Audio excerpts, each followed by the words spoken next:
Ja sam Tiago Ferreira, poreklom Brazilac. Rodio sam se u Rio de Janeiru, jednom od najlepših gradova na svetu. Posljednjih 8 godina živim u Beogradu, u Srbiji, a prešao sam 10.000 km zbog jedne ljubavi koja nije potrajala. Ali otkrio sam novu strast i potpuno se zaljubio u Balkan. Od ljubavi se ne živi, ali od turizma da, a kad posao postane strast, onda je sve moguće. Sve čari Balkana ne mogu vam opisati rečima, ali mogu da vam pokažem.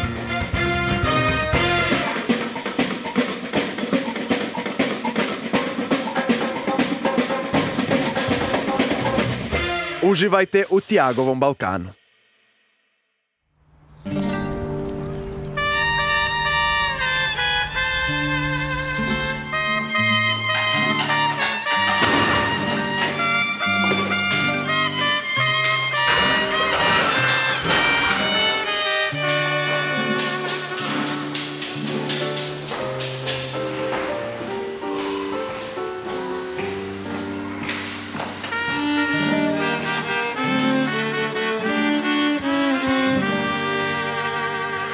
Idemo!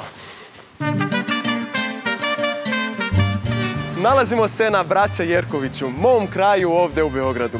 Obožavam da budem ovdje jer toliko ima lepih parkova, toliko zelenila da se osjećam čak kao da sam na planini. Ne volim da budem tamo gdje je gužva u centru grada, to izbjegavam, volim da boravim u prirodi i to je upravo to što mi pruža Braće Jerković.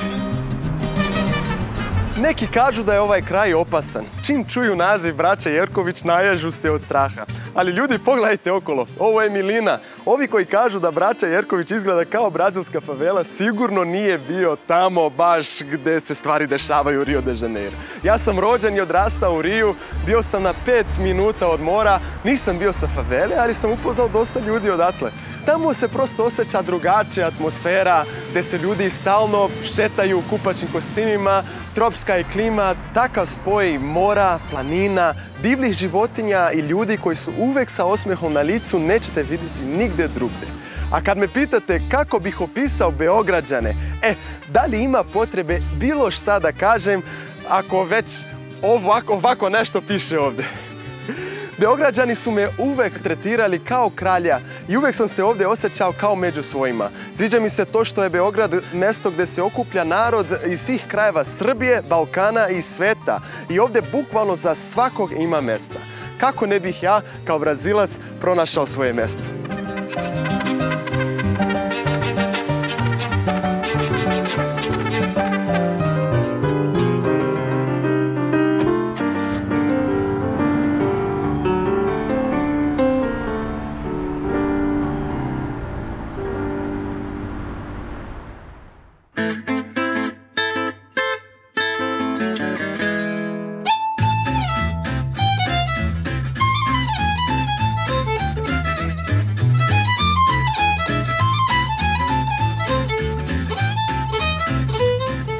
Kad vozim ovako po Beogradu, samo se sjećam kako sam morao da se snalazim onih prvih nekoliko dana, pa nekoliko mjeseci u stvari.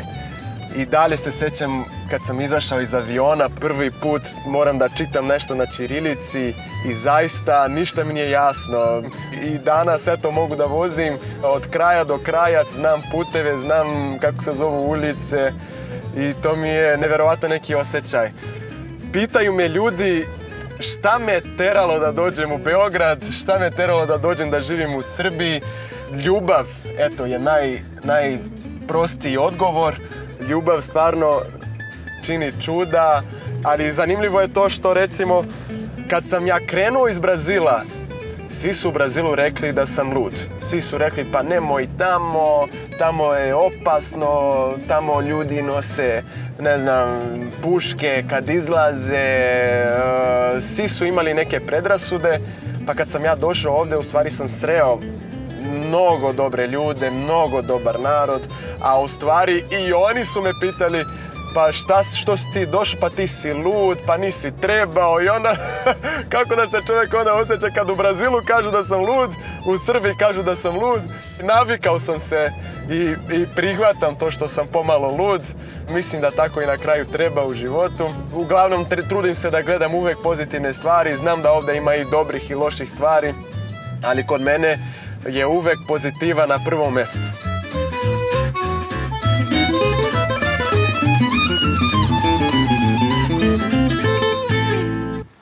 I o nama neku lepu reč da... Samo lepe reči, samo lepe reči. Oči možemo stalno da vadimo. Da. Tuđe i moje. Pa jest. Ali lepa reč je velika stvar. Kako da ne, kako da ne. Koliko dugo živite ovdje? 46. godine sam došao, iz kraja Toplica se zove. A gdje je taj kraj? Je to... To je južna Srbija, Toplica je između Kruševca i Prokuplja. Ima šta da se vidi tamo? Ima u Pločniku, ima iskopina. I imate da vidite Đavolju Varoš. Tu sam bio, Jeste bili tamo? Da, tu sam bio, ali priznajem da moram malo bolje istražiti južnu Srbiju. I malo više... Vranje. Vranje. To je lepa stvar. U Vranje nema laganje. Znači... I još šta sam teo da vam kažem, ja sam ovdje, ako treba nešto, ja sam tu. Dogovoreno, naći ćemo se po kraju pošto živim tu blizu. Gospodine, hvala puno na vremenu i na priči. Živjeli 100 godina više od mene. Hvala, ko Bog da.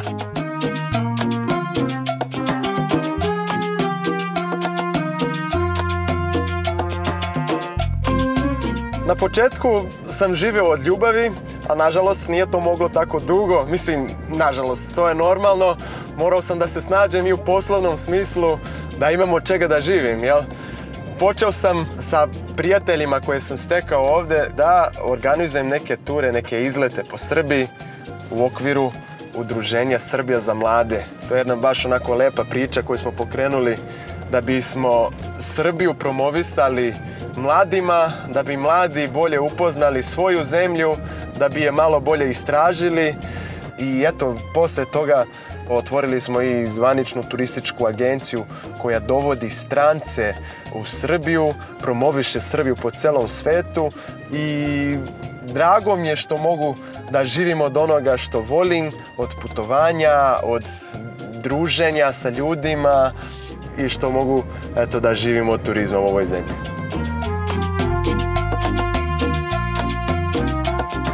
Kad dođu moji prijatelji iz Brazila, teško je da izaberem mesto gdje da ih prvo vodim, jer Beograd je onako, ima toliko toga da se vidi da se radi u ovom gradu, ali jedno mesto se izdvaja jer je jako bogato istorijom, jer se tamo osjećamo kao da smo putovali kroz vreme u prošlost.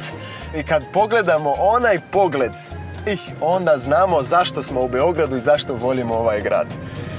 Stižemo polako, pokazat ću vam, vidjet ćete o kom mjestu vam pričam.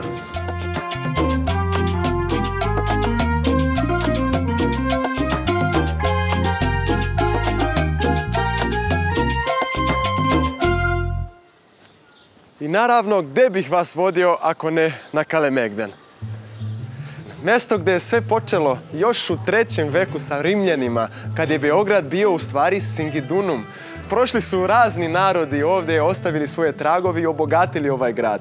I danas u ovom divnom mjestu gdje se živa istorija osjeća, narod uživa u barovima, restoranima, na divnom pogledu, dođu ovdje da šetaju na lepom vremenu. To je prosto nešto divno što ovaj grad ima i zato je Kalemegdan pravi biser Beograda.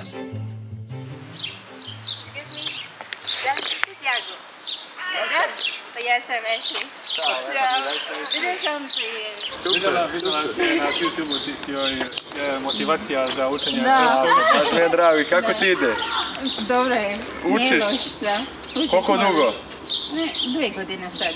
2 godine? Samo malo učim. Jel živiš u Beogradu? Da. Ovo moj moć. Pančevu. Svaka čast. A odakle si? Na Filipini. Filipina? O, pa divno. Može da slikamo? Može naravno. Može naravno. Ajde zajedno. Što da ne? Da. Samo da se Vrati, ruke su mi ko selfie Hvala ti. Hvala ti baš mi je drago. Znači, samo hrabro, znači, budi vredna, uči, ali dobro si već. Već dobro ti ide. Jesi išla na časove? Imaju grupu prijateljica. Dobro. I onda one između sebe pričaju na srpskom i tako se motivišu.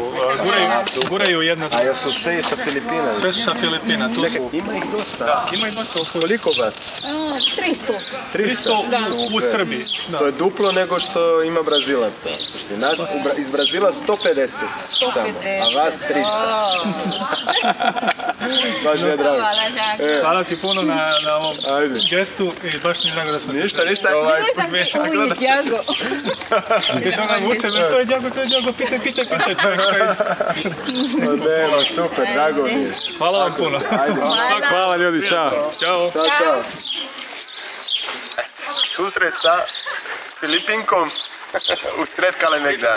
Drago mi je da vidim to. Kad neko uči srpski i prati me na internetu i osjeća se tako motivisan kad me vidi.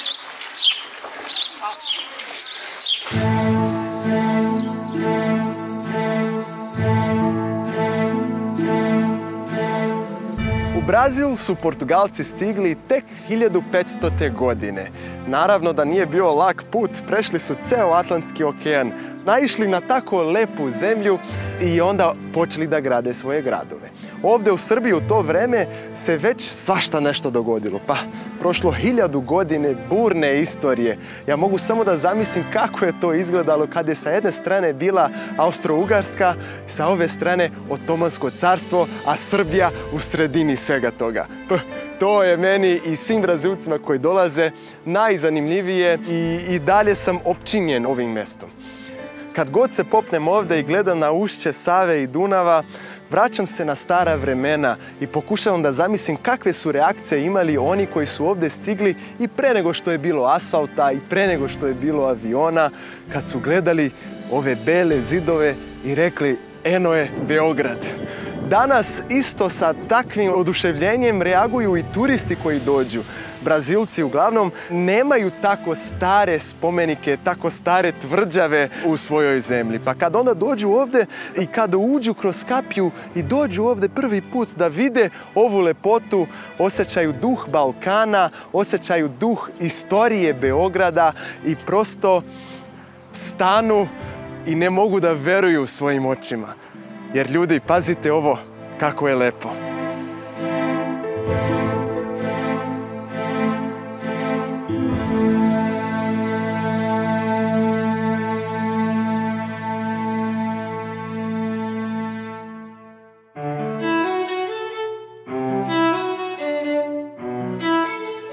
Stigli smo do veoma značajnog mesta ovdje u Beogradu. Ispred mene stoji vaš čuvar, pobednik.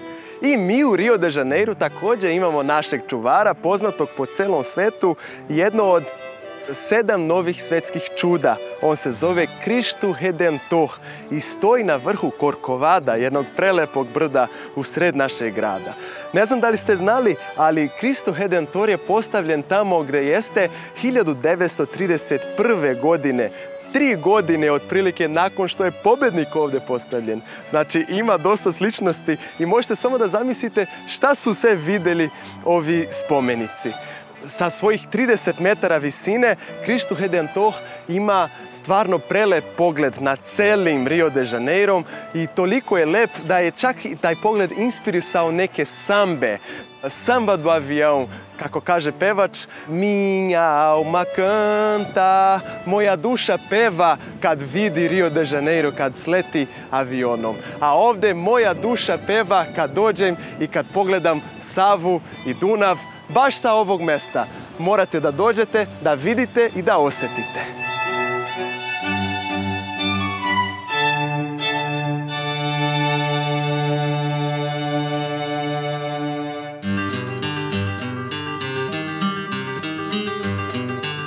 Mogao bi da vam pričam o Kalemegdanu i njegovim lepotama do zalaska sunca.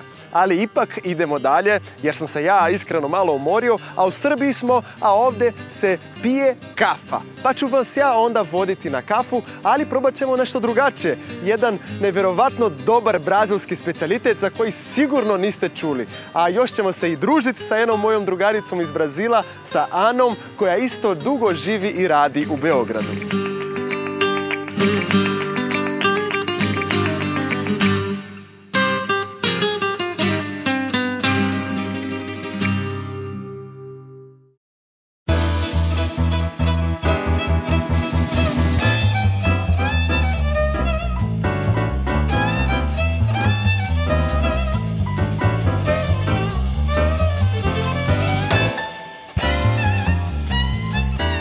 porodična okupljanja u Srbiji.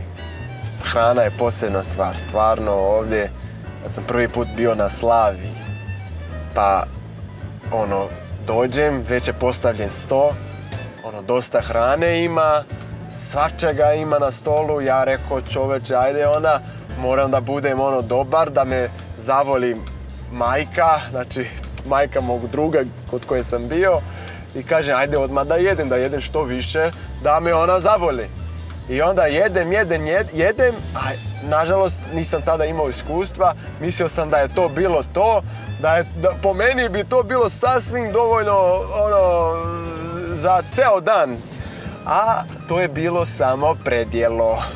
Znači to je klasika u Srbiji i upozoravam svakog stranca koji dođe na slavu. Vidite ljudi, nemojte odmah da napadate sve jer je to samo predjelo. Koliko god vam se činilo da ima puno hrane, to je samo predjelo i tačka. Znači čuvajte se, jedite malo svega pomalo, uvek ostavljajte malo hrane na tanjiru, da srpska majka, odnosno domaćica u toj kući ne sipa još ako vi nećete. Tako da morate uvek tako, to je moja taktika, znači svega pomalo, uvek malo hrane na tanjiru. U čašici uvek malo rakije, inače čim čovjek vidi da sam popio do pola, domaćin sipa još. I uvek sipa još, ne pitate ništa, da hoćeš, da li si sit, da li si žedan, ništa te ne pita, samo se sipa. Tako da postoji posebna strategija za to. Stvarno, posebna stvar ovdje u Srbiji, ali to je samo znak koliko ste vi gostoljubivi, koliko volite goste i koliko umete da budete dobri domaćini.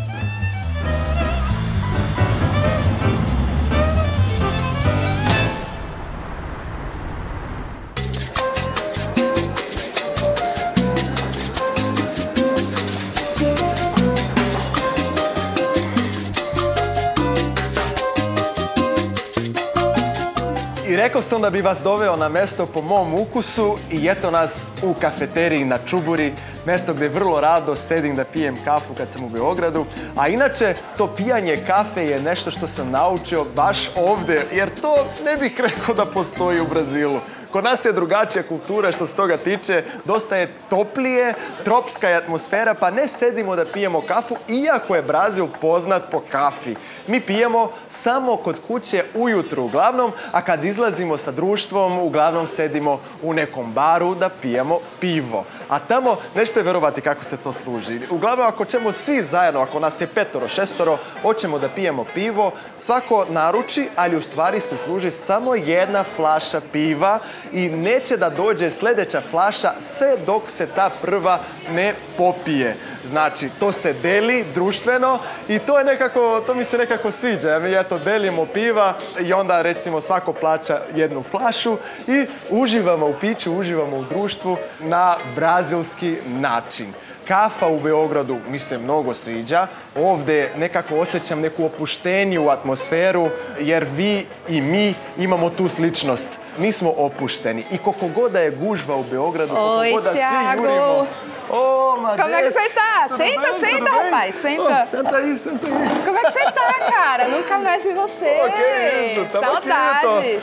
Tô te esperando, tô no Saudades cafezinho. de você, cara. Ué, também, pô. Nossa, adoro essa cafeteria. Essa cafeteria aqui, o café é muito bom. Ouvi dizer que é brasileiro, será que é Sério? mesmo? Será que eles têm? Sério? Eu acho que tem. Ah, eu quero. Ah, deixa eu ver o que tem no menu. Olha aí. Nossa, Não saudade sei, do ó. cafezinho brasileiro.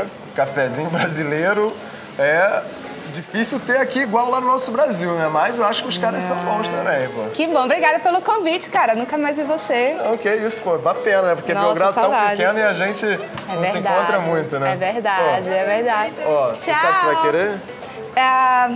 Znam, sei. Jačova i crni dijamant iz Brazila. Da. Crni dijamant Brazil.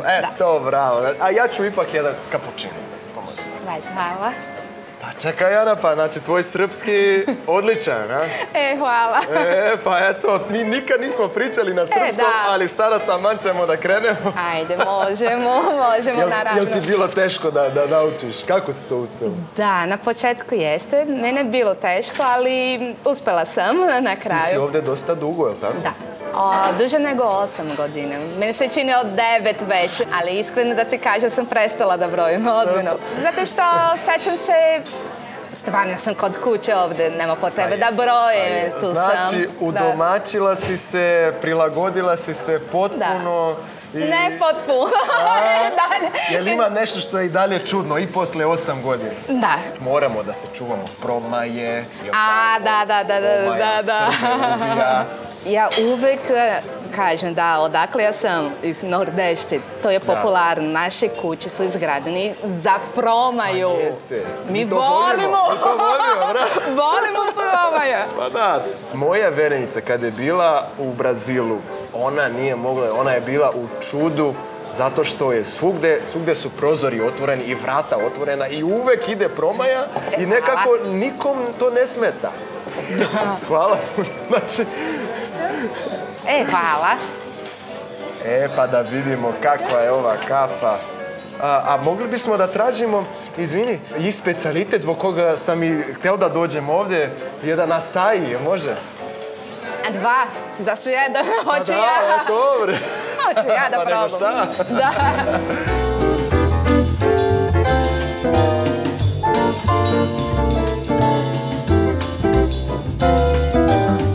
Nekako, eto, uvek se nađe vreme za kafu ovdje u Beogradu. Da. Svi kafići su uvek puni nekako. Znači, ja sam se na početku pitao da li ovi ljudi rade. Da, ja isto. Pošto, ja mislim da u Brazilu tokom radnog dana ne vidiš baš da je puno svako mesto. Da, svako mesto puno. Drugačije i meni se sviđa zato što ovdje na kraju Beograd jeste živi grad. I ljudi uživaju svoj grad, ljudi izlaze napolju, koriste svaku priliku da se druži sa prijateljima, da pije dobro piće i to. I stvarno ljudi ovdje su otvoreni, prijatni i dragi. Dragi. Čim ja kažem da sam iz Brazila, evo. Hvala. Čoveče, pa čekaj. A da probamo. Ti si već probao. Pazi, ja ovo moram da slikam, izvini, mislim, moram. Pre nego što probam. Ajde tebi ovako jedno da slikaču. Vrhunski. Hvala. Sada, pošaljimo ovu sliku. Pazi, vidiš da banane ima. Da. Znači, ima borovnice, toga nema u Brazilu i nema malina u Brazilu. Da. Ali zato ima ovdje. Kod nas je obrnuto, to je mnogo skupo. Ovo je luksus. Pa ovo ti je premium açaí, nema šta, misli, ovo je... Da. Ajde da probam. Da vidimo, eto.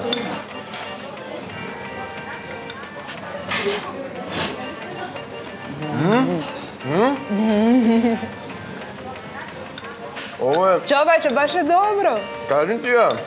Hvala na poziv, ozbiljno, nisam probala. Evo, ljudi, čisto da vi isto vidite, pogledajte ovo kako izgleda. Znači, ima açaija, borovnice, malina, banane, unutra je granola, to je neka isto dobra stvar. I ima ukus açaija, kao u Brazilu, tako? Ali stvarno se osjećam kao sam kod kuće. Pa jeste, kao da smo u Brazilu, a? Meni ne fali ništa. Ništa ne fali. Ovo mi je najviše nedostajalo iz Brazila, sada imam to i u Beogradu, pa možda da mi Brazil ne nedostaje toliko više. Mnogo je dobra stvar. Au, čovječe. I to je lepota kada se živi u inostranstvu, zato što ti imaš uvek nešto da objasniš, da spričaš i obrnuto ti naučiš mnogo od njih isto. Pa baš tako. Ta razmena. Da. Pa eto, baš mi je drago što i ti uživaš u Beogradu kao ja. Stvarno mi je drago da vidim da nisam jedini lud Brazilac koji voli Srbiju, koji voli Beograd i ceo ovaj region, ja mislim. Nisi i ja baš volim. Ja sam stvarno srećna ovdje. I naravno, život mi je lakše što ima prijatelji kao ti ovdje i ponekad se nađemo, pričamo i sad imamo priliku da jedemo neko jelo koje su naše i to, da. I super, hvala, ali stvarno moram da idem dalje. Pošteno, dobro, lepo smo se družili, najeli smo se. Moramo da se čujemo i da se vidimo ovih dana. Važi, Ana, ljubite, čao. Ajde, hvala ti puno. Uvek sretnem nekog poznatog ovdje u Beogradu i to je još jedan razlog zašto je ovaj grad pun iznenađenja.